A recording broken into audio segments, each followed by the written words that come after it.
오늘은 비전 시리즈 세 번째 시간입니다. 좀 복습을 해볼까요? 첫 번째 시간에는 하나님의 꿈, 하나님의 비전에 대해서 나누었습니다. 하나님의 꿈이 무엇이었습니까? 바로 메시아, 예수 그리스도였죠. 지난 두 번째 시간에는 예수님의 꿈이 무엇인가에 대해서 함께 나누었습니다. 예수님의 꿈, 예수님의 비전은 무엇이었나요? 바로 우리 사람들이었습니다.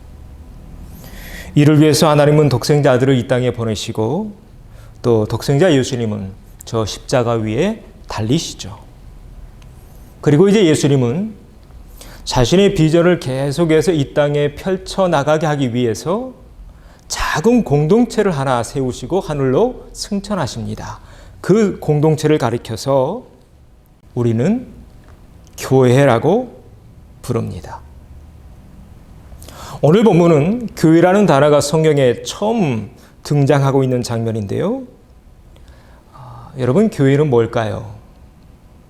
또 어떻게 해야 하나님이 꿈꾸신, 또 예수님이 꿈꾸신 그런 교회를 세워갈 수 있을까? 오늘 본문을 통해서 함께 답을 찾아가고 싶습니다. 그리고 그런 교회 되게 해달라고 함께 기도하는 시간 가지려고 합니다. 자, 이제 오늘 말씀으로 들어가 보죠. 오늘날 예수님이 제자들을 불러서 묻습니다. 얘들아, 사람들이 나를 가리켜 뭐라고 하되?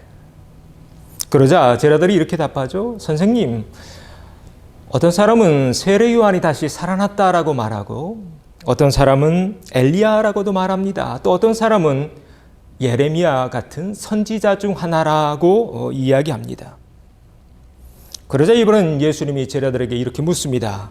그러면 너희는 나를 누구라고 하느냐? 그때 베드로가 아주 유명한 답을 하죠. 우리가 잘 아는 답입니다. 주는 그리스도시요 살아계신 하나님의 아들입니다. 그러자 예수님은 그를 칭찬하시면서 오늘의 핵심 말씀, 바로 이 말씀을 주십니다. 내가 이 반석 위에 내 교회를 세우리니.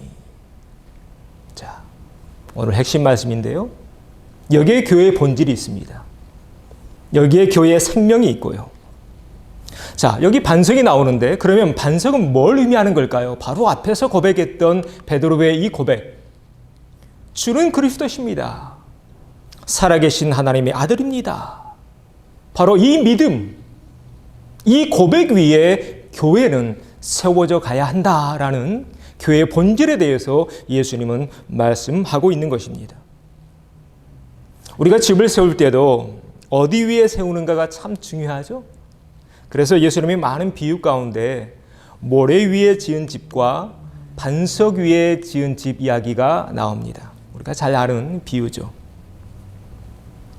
비가 많이 내립니다. 바람이 붑니다. 홍수가 납니다. 모래 위에 지은 집은 어떻게 되었나요?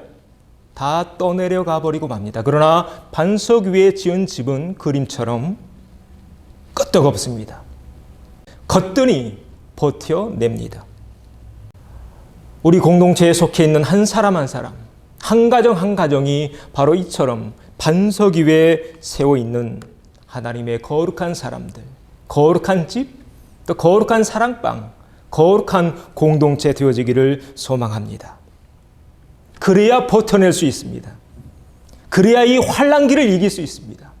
그래야 이 힘든 시간들을 넉넉히 견뎌냅니다.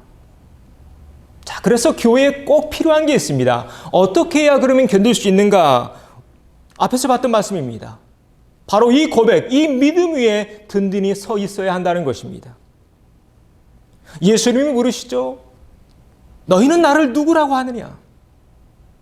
우리 주님이 이렇게 물으실 때 우리도 베드로처럼 고백할 수 있어야 됩니다. 예수님은 나의 주님이십니다. 예수님은 메시아, 다시 말해 그리스도이십니다. 예수님은 하나님의 아들이십니다.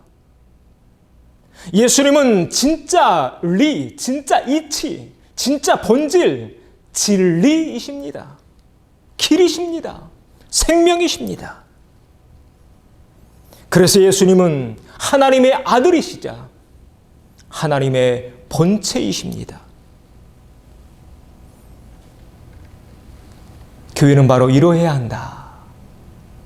우리 믿는 한 사람 한 사람 그 마음속에 바로 이 믿음이 있어야 한다라고 예수님은 우리에게 말씀하고 있습니다.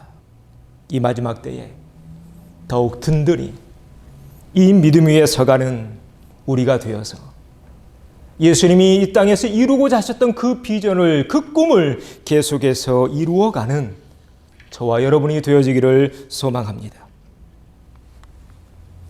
다음 말씀으로 넘어가 보겠습니다. 예수님이 세우신 교회의 두 번째 특징이 그 다음 말씀에 나옵니다. 바로 이 말씀입니다. 음부의 권세가 이기지 못하리라. 이 말씀은 교회가 음부의 권세, 다시 말해 사탄의 세력과 싸워 이긴다라는 그런 말씀인데요. 좀 다른 관점에서 보면 이 말씀을 통해서 우리가 뭘 알게 되냐면 교회는 계속해서 공격받을 수밖에 없다는 겁니다. 누구에게? 음부의 권세, 사탄에게. 그러면 음부의 권세, 사탄은 왜 계속해서 교회를 공격할까요? 이유가 있습니다. 사탄은 가룟 유다를 유혹해서 넘어뜨리죠. 그래서 결국 예수님을 저 십자가에 못 박아 죽입니다. 사탄은 생각하기를 그것으로 끝날 줄 알았습니다. 자신이 이긴 줄 알았죠. 그러나 예수님 저 십자가에서 어떻게 하시나요? 죽은 지 사흘 만에 부활하심으로 사망 권세, 음부의 권세, 사탄의 권세를 다 깨부수시죠. 그리고 이제 이 땅에 예수님의 몸 된, 자신의 몸 된 교회를 세우십니다. 이전에는 예루살렘이나 유대인들에게 국한됐는데 이제 예수님이 이 땅에 남겨놓은 그 교회들로 인해 전 세계 구석구석마다 복음이 전해지고 그로 인해서 예수 그리스도의 메시아 사역이 전 세계로 뻗어간 것입니다. 그래서 사탄은 마음이 급해진 겁니다. 왜요? 십자가에서 자신이 이긴 줄 알았는데 그게 아니거든요. 사단의 입장에서 보면 설상가상의 상황이 벌어진 것입니다. 혹을 때려다가 혹 붙인 꼴이 됐죠. 그래서 사탄은 그때도 그랬지만 지금도 여전히 온 힘을 다해 교회를 공격해 오고 있습니다. 이 싸움은 장장 2000년을 이어오고 있죠. 오늘 본문에도 한 예가 나옵니다. 베드로가 앞에서 그런 믿음의 고백을 했을 때 베드로는 예수님에게 이런 칭찬을 듣습니다. 참 멋진 칭찬입니다. 사람이 받을 수 있는 최고의 칭찬. 바요나 시몬아 내가 복이 있도다. 이를 내게 알게 한 이는 혈육이 아니요 하늘에 계신 내 아버지다. 그런데 재미있는 것은 베드로는 얼마 가지 않아서 또 이런 얘기를 듣습니다. 사탄아 내 뒤로 물러가라. 단 몇 초 차이에 천당과 지옥을 왔다 갔다 하고 있네요. 자, 이 장면에서 왜 베드로가 그러면 이런 욕을 먹어야 했을까요? 왜일까요? 앞에서 그런 놀라운 칭찬을 들었는데 사단의 유혹에 넘어갔기 때문입니다. 예수님이 자신의 십자가와 고난과 부활에 대해서 말씀하실 때 베드로가 예수님을 가로막습니다. 이렇게. 이 장면에서 우리는 한 가지 사실을 깨닫습니다. 우리 인간이라는 존재가 얼마나 연약하고 얼마나 나약한 존재인지. 사람은요, 강한 것 같지만 실제로는 그렇지 못한 것 같습니다. 그래서 사도 바울은 이런 권면을 하죠. 스스로 선질로 생각하는 자는 넘어질까 조심해라. 오늘 베드로가 그 예입니다. 앞에서 멋진 고백을 했습니다. 사람이 알 수 있는 그래서 최대의 최상의 지상 최고의 칭찬을 들었죠. 그런데 얼마 가지 못해서 넘어지잖아요. 우리 주변을 살펴보십시오. 한국의 기라성 같은 목회자들, 한국의 기라성 같은 교회들, 또 미국의 윌로크릭 같은 대형 교회들, 엄청난 일을 했던 교회들 휘청거리고 있습니다. 아니, 다른 사람 볼 게 아니라 우리 자신을 보십시다. 우리도 얼마나 자주 시시때때로 이렇게 넘어질 때 많나요? 왜 이렇게 넘어지나요? 사단이 지금도 우리를 공격하고 있기 때문이죠. 예수님 많은 비유에 말씀을 하시는데 씨 뿌리는 자의 비유에 이런 말씀이 나옵니다. 사람이 잘 때에 그 원수가 와서 가라지를 뿌려놓고 갔다. 오늘 베드로가 넘어지고 그래서 예수님에게 걸림돌이 되고 교회에 걸림돌이 될 수밖에 없는 이유가 여기 있습니다. 잠깐 사이에 사단이 베드로 마음속에, 베드로의 생각 속에 가라지를 뿌려놓고 갔기 때문입니다. 그래서 내 안에 그 뿌려놓은 가라지가 내 안에 있는 좋은 씨앗들, 알곡들을 한순간에 다 삼켜버리고 말죠. 이에 예수님은 바로 다음에 베드로를 이렇게 책망하십니다. 네가 하나님의 일을 생각하지 아니하고 도리어 사람의 일을 생각하는도다. 그 생각 속에 사단이 가라지를 뿌려놨잖아요. 그래서 하나님의 일을 생각하지 않고 사람의 일에 주목하게 됩니다. 앞에서 잠깐 예수님이 칭찬하니까 거기에 우쭐댑니다. 내가 최고라는 자기 자랑, 내가 수제자지. 그럼 나는 그런 칭찬받을 만해. 이런 자기의가 베드로를 넘어뜨리게 한 것입니다. 자, 그러면 어떻게 해야 될까요? 지금 베드로도 넘어지고 있는데, 후제자 베드로도 넘어지고 있는데 어떻게 우리가 넘어지지 않을 수 있을까? 바로 앞에서 본 말씀에 답이 있는데요. 바로 이 말씀입니다. 사탄이 언제 가라지를 뿌리고 갔나요? 잘 때입니다. 잠잘 때. 여기서 중요한 또 영적인 비밀 한 가지를 깨닫습니다. 여러분, 우리도 그렇지 않던가요? 사탄은요, 항상 우리가 잠깐 좋을 때, 그때 틈을 탑니다. 내가 잠깐 동안 성경 말씀을 좀 멀리하고 기도 생활을 좀 게을리하고 봉사와 헌신 생활을 게을리하면 사탄은 반드시 그 틈을 타고 들어옵니다. 그래서 성경에 많이 나오는 말씀 중에 어떤 말씀이 있냐면 깨어 있어라. 깨어 있어라. 이런 말씀들이 성경 곳곳에 나오고 있는 것입니다. 여러분은 요즘 성경 말씀 어디를 읽고 계십니까? 저는 요즘 새벽에 일어나서 누가복음 말씀을 한 장씩 읽어가면서 큐티하고 있는데요. 지난주에 읽었던 누가복음 말씀 속에 이런 말씀이 있었습니다. 허리에 띠를 띠고 등불을 켜고 서 있으라. 주인이 와서 깨어있는 것을 보면 그 종들은 복이 있으리로다. 아멘. 깨어있는 것을 보면 그 종들은 복이 있다.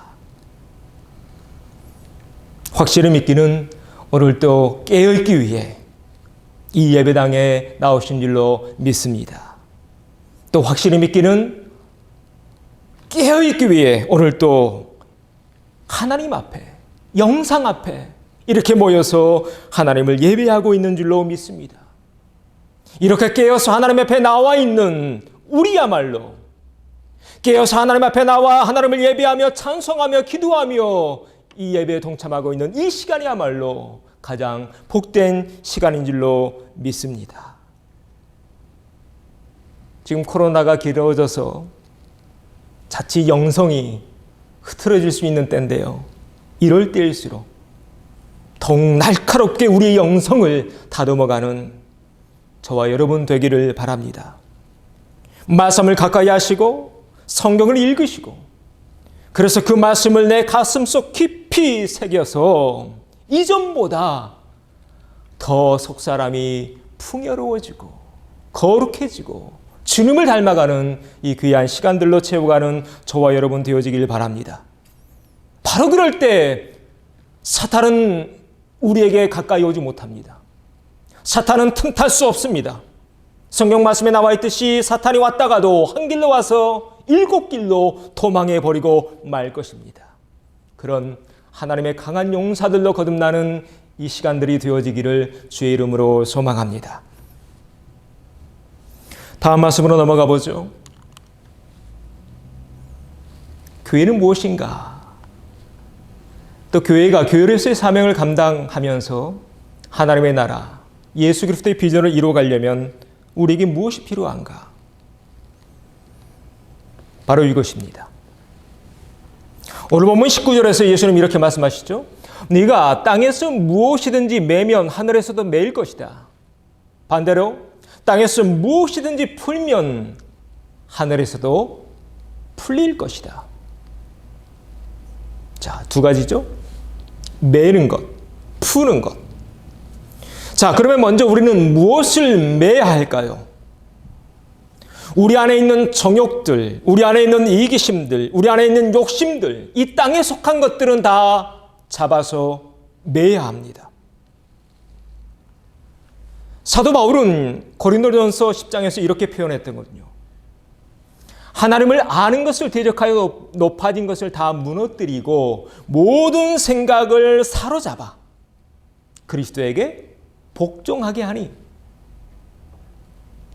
다 매라는 것입니다. 다 사로잡으라는 것입니다. 어떤 것들을요? 하나님을 아는 것보다 더 높아지고 대적하는 인본주의적이고 세속적이고 이 땅에 속한 것들 다 잡아매라는 거죠. 바라기는 우리의 삶이, 우리의 생각이, 우리의 마음이 오늘 이 말씀의 권면처럼 다 사로잡아 예수 그리스도에게 복종해가는 우리가 되어야 할 줄로 믿습니다. 그리고 그래도 안 되는 것들이 있죠. 그래도 안 되는 것들은 이렇게 해야 합니다.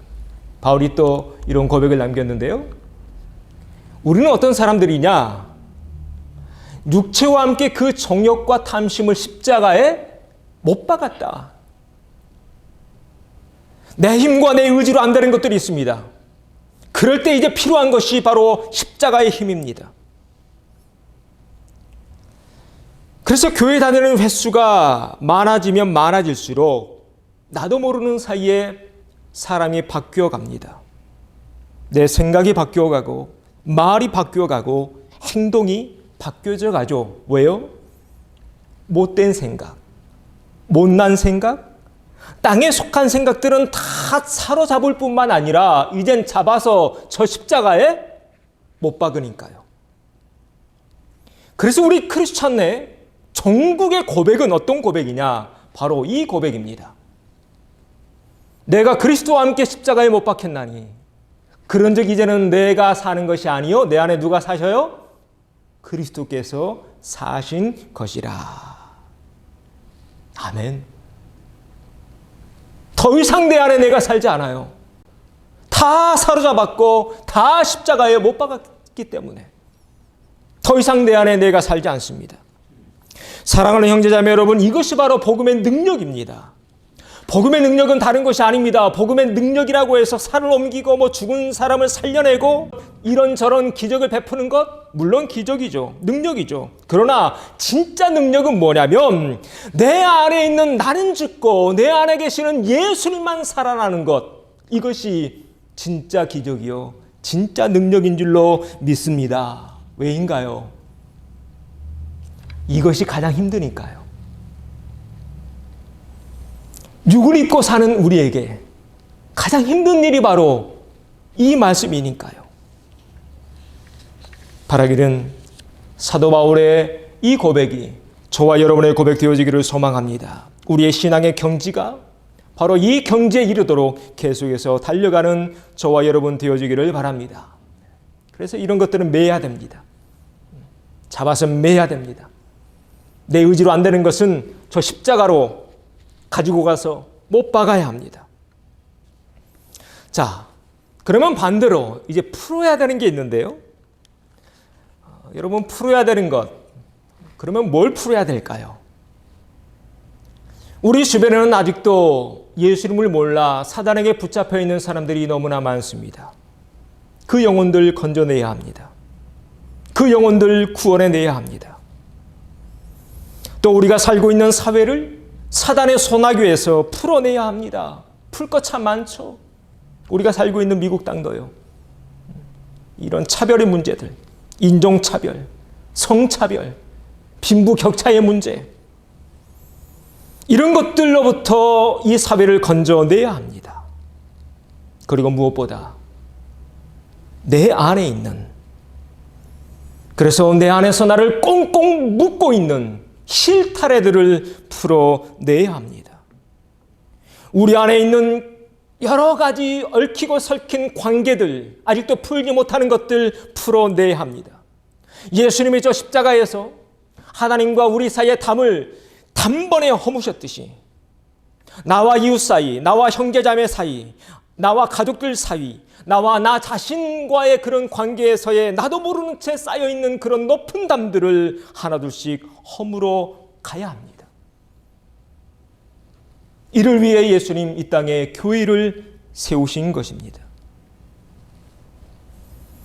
그래서 참된 신앙인에게는요, 한 가지 귀한 특징이 있는데 뭐냐면, 신앙의 연조가 쌓여가면 쌓여갈수록 사람이 딱딱해져 가는 것이 아니라 부드러워지더라는 겁니다. 사람이 말캉말캉해져 가더라는 것입니다. 왜인가요? 이것이 신앙이니까요. 다 푸는 게 신앙이니까요. 내 안에 나는 사라지고 예수 그리스도가 살아나는 것, 이것이 신앙이니까요. 목회하면서 이런저런 분들을 참 많이 만나게 되는데, 신앙생활을 제대로 하시는 분들을 보면 그렇더군요. 참 겸손하십니다. 많이 배웠다고 해서 목에 힘 주지도 않고요. 많이 가렸다고 해서 의시되지도 않더군요. 나이가 많다고 해서 자기보다 나이 어린 사람을 깔보지도 않더군요. 그런 분들을 뵐 때마다 감동이 밀려옵니다. 아, 이거구나. 이게 진짜지. 이게 신앙이지. 이게 기독교지. 이게 교회지. 바라기는 우리 공동체가 그런 공동체인 줄로 믿습니다. 그런데 또 목회를 하면서 느끼는 또 다른 감회는, 사람이 그렇게 익어져 가고 성숙해져 가는 것이 쉽지만은 않더라는 것입니다. 나이가 들어간다고 해서 교회 다니는 횟수가 많아져 간다고 해서 저절로 익어가는 것도 아니고 성숙해져 가는 것도 아닌 것 같습니다. 저를 보니까 그렇습니다. 왜인가 곰곰이 생각해 보면서 묵상해 봤더니 우리 안에 있는 본성이 그걸 싫어하거든요. 우리 안에 있는 본성은 높아지는 걸 좋아하거든요. 또 사단은 옆에서 계속 부추겨서 그렇게 살라고 우리를 공격하고 있거든요. 그래서 예수님은 하늘로 승천하시기 전에 이 땅에 있는 것들 맬 것은 매고 풀 것은 풀 수 있는 한 가지 무기를 주고 하늘로 승천하십니다. 바로 그 무기가 이것입니다. 뭐가 보이나요? 십자가가 보이시죠? 이 말씀은 사단에게 넘어간 베드로를 야단치신 뒤에 곧바로 주신 말씀입니다. 앞에서 봤듯이 십자가는 우리의 능력입니다. 어떤 능력인가요? 십자가는 우리의 정욕을 묶습니다. 탐심을 못 받게 합니다. 내 안에서 꿈틀대고 있는 죄성과 자아를 저 십자가에 다 못 박을 수 있는 힘과 능력을 가지고 있는 것이 바로 십자가입니다. 또한 십자가는 내 안에서 실타래처럼 얽히고 설켜 있는 모든 문제들을 단번에 풀어낼 수 있는 힘도 가지고 있습니다. 그래서 우리는 지금 오늘 이 십자가 앞에 서 있는 것입니다. 왜인가요? 십자가를 바라보면, 십자가 앞에 서면 내 안에 있는 것들이 다 녹아지니까요. 십자가를 생각할 때마다 우리 주님이 떠오르죠. 나를 위해 저 십자가 지셨는데, 그 모진 고난, 그 모든 순환 다 이기셨는데, 그래, 나도 이겨야지. 나도 참아야지. 예수님 저 십자가 위에 달려 돌아가실 때 그 많은 사람들이 조롱했지만 예수님 뭐라고 하셨습니까? 다 용서하시잖아요. 다 용서하시고 가시잖아요. 그리고 무엇보다 죄 많은 나를 용서하시기 위해 저 십자가 위에 달리셨잖아요. 그래서 우리는 저 십자가를 바라볼 때마다 내 안에 있는 모든 것들이 다 녹아집니다. 내 안에 있는 모든 것들이 다 풀려갑니다. 그래서 십자가가 우리의 능력이라는 것입니다. 이에 바울은 이런 말을 남겼습니다. 십자가의 도가 멸망하는 자들에게는 미련한 것이다. 그러나 구원을 받은 우리에게는 하나님의 능력이다. 할렐루야. 우리의 능력은 무엇이냐? 다른 것이 아닙니다. 바로 십자가가 능력이다. 십자가가 맬 것은 맬 수 있게 하고 십자가가 풀 것은 풀 수 있게 만든다. 혹 우리 마음속에 아직까지 풀지 못하는 실타래가 남아 있습니까? 오늘 이 시간 저 십자가의 은혜로 다 녹여내시고 다 풀어내시는 복된 시간 되어지시기를 바랍니다. 이것이 교회입니다. 이를 위해 예수님 이 땅에 교회를 세우시고 이 땅에 있는 모든 교회를 향해서 품고 계시는 예수님의 비전이 바로 이것입니다. 맬 것은 매고 풀 것은 풀며 말씀과 기도로 음부의 세력과 사탄과 맞서 싸워 이겨가며 그래서 이 땅에 하나님 나라, 하나님의 공동체를 세워가는 것 바라기는 더욱 든든히 믿음 위에 쓰셔서 우리 주님이 주님의 몸된 교회를 향해서 품으신 그 꿈과 비전을 이루어가는 저와 여러분, 우리 공동체 되어지기를 주의 이름으로 축원합니다.